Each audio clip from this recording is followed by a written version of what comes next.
Kembali lagi bersama saya, Muhammad Rifki Majid. Pada kesempatan kali ini, kita akan coba styling menggunakan CSS. Adapun dibagi menjadi 3 CSS-nya. Yang pertama CSS Basic, yang kedua CSS Layout, yang ketiga CSS Animation. Kita akan menuju ke CSS yang basic terlebih dahulu. Nah, secara umum, teks HTML-nya masih sama dengan tugas akhir yang pertama, namun ada penambahan stylist.css di sini.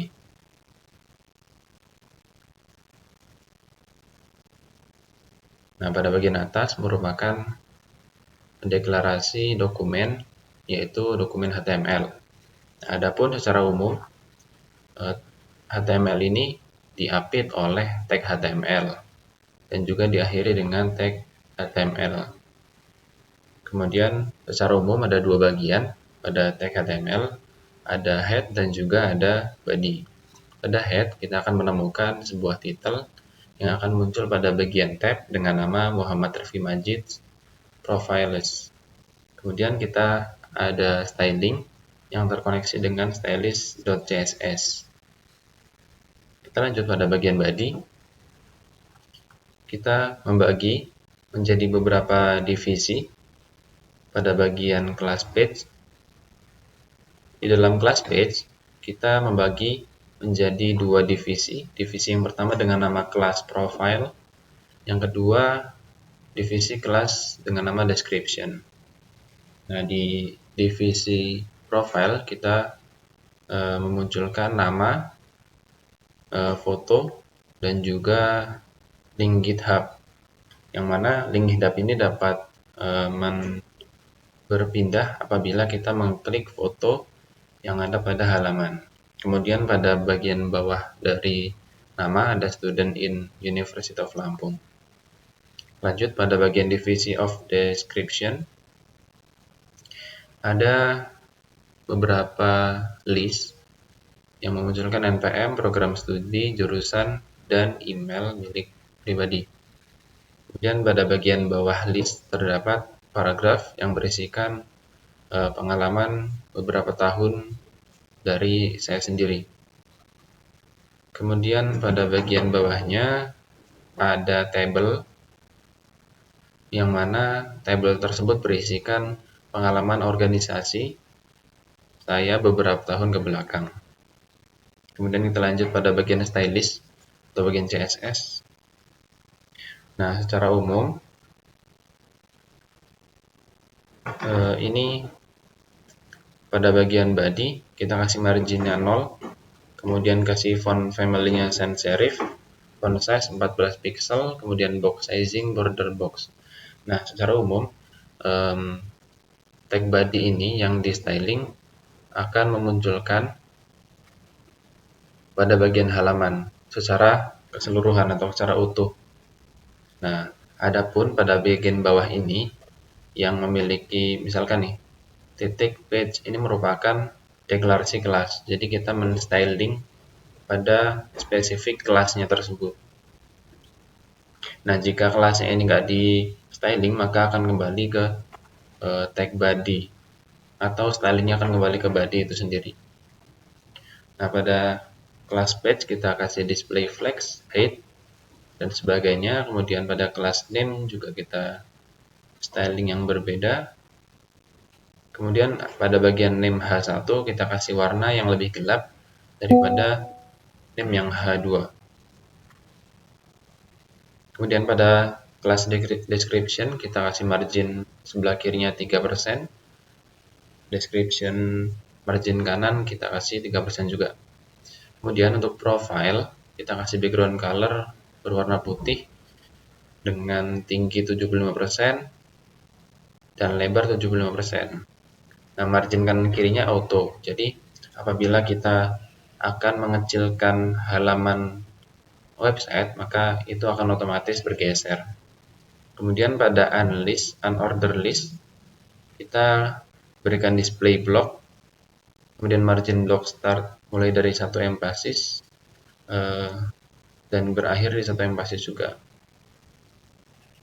Oke, kita langsung saja menuju tampilan dari websitenya itu sendiri. Nah, secara umum tampilan websitenya seperti ini. Pada bagian atas ini merupakan bagian dari divisi profile. Kemudian pada bagian bawah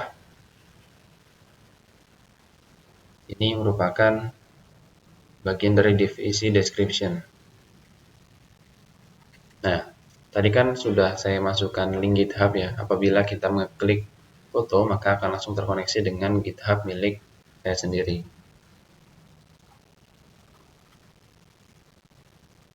Oke, kita lanjut ke tugas akhir dari CSS Layout.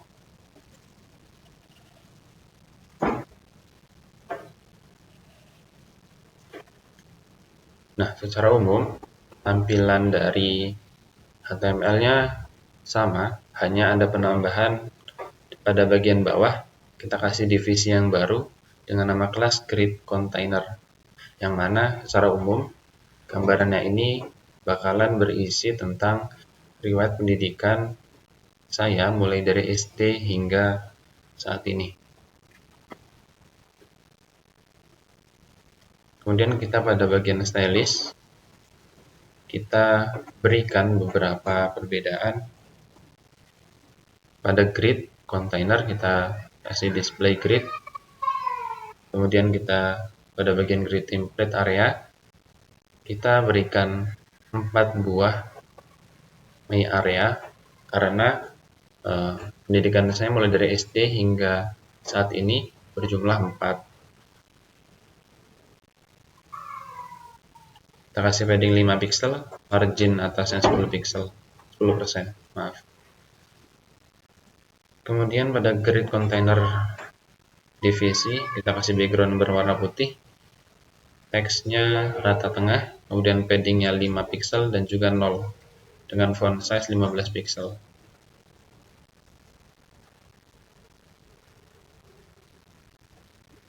Nah, pada bagian bawah ini merupakan media screen, yang mana ada minimalnya dan juga ada maksimalnya. Nah, kita berikan pada kelas name dengan float rata sebelah kiri, kemudian lebarnya ada 25% dan marginnya 5%. Dan pada kelas deskripsi kita kasih margin pada bagian atas 5%, kanan 10%, bawah 0% dan sebelah kiri 35%. Dengan lebar 60%. Kemudian pada bagian media screen yang max kita kasih pada tag navigation, pada tag list dengan display inline. Dan kita langsung saja lihat halamannya. Nah, secara umum ini berbeda dengan yang pertama, yang mana tadi pada bagian profile berada di atas, sedangkan pada CSS layout ini profilnya berada di sebelah kiri. Dan pada bagian table ini sedikit panjang yang memenuhi dari halaman ini sendiri sepanjang 60%. Kemudian pada bagian bawah kita tambahkan grid yang berisikan riwayat pendidikan mulai dari SD Muhammadiyah Pringsewu, SMP Negeri 3 Pringsewu, SMA Negeri 2 Pringsewu dan juga Unila.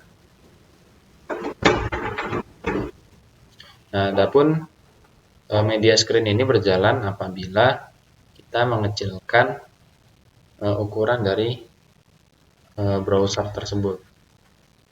Ya, kita kecilkan, dia akan pindah ke bawah. Nah, ini merupakan fungsi dari media screen-nya itu.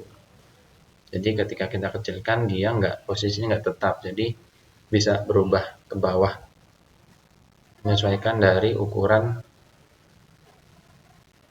websitenya itu sendiri. Kemudian kita lanjut pada bagian CSS animation.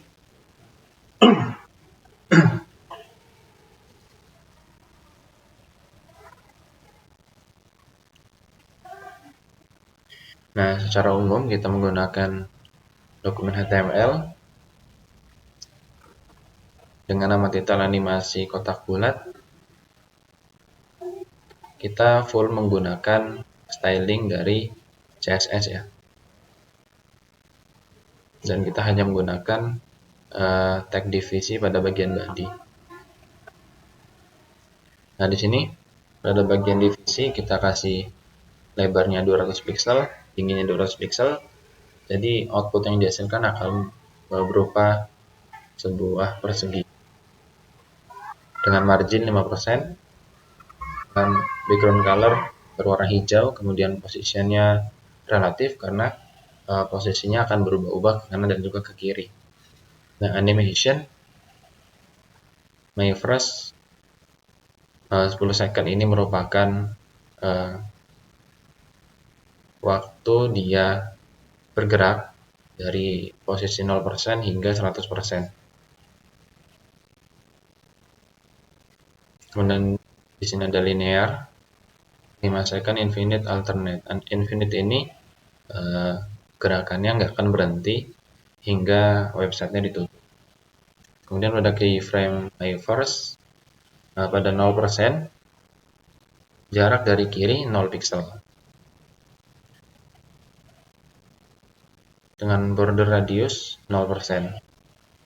Yang menandakan 0% ini menandakan dia nggak memiliki border sama sekali.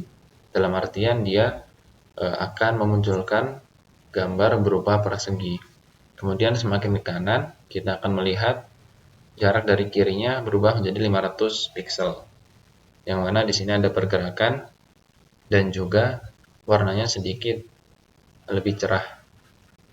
Kemudian border radiusnya 50%, yang mana ini hampir menuju lingkaran ya, 50%.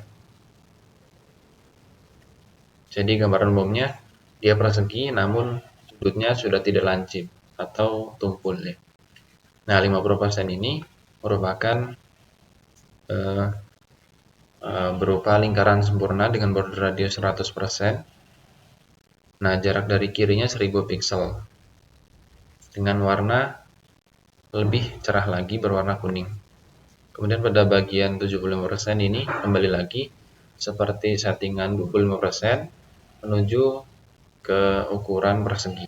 Nah, pada bagian 100% kembali lagi seperti 0%, yang mana kondisinya berupa persegi lagi dengan warna hijau, kemudian jarak dari kirinya 0 pixel.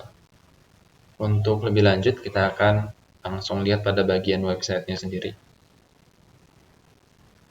Nah, ini pada bagian kiri dia masih berupa persegi. Semakin ke tengah dia akan semakin melingkar. Nah, titik maksimalnya pada sebelah kanan. Dia akan membulat sempurna.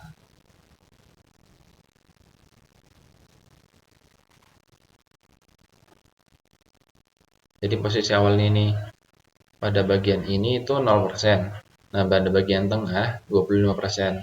Nah, untuk lingkaran sempurna dia berada pada bagian kanan. Nah, ada dia di posisi 50%. Nah, kembali lagi 75% pada bagian tengah, sama seperti yang settingan 25%, kemudian 100% dia kembali lagi seperti 0% atau settingan 0%. Mungkin sekian yang dapat saya sampaikan. Terima kasih.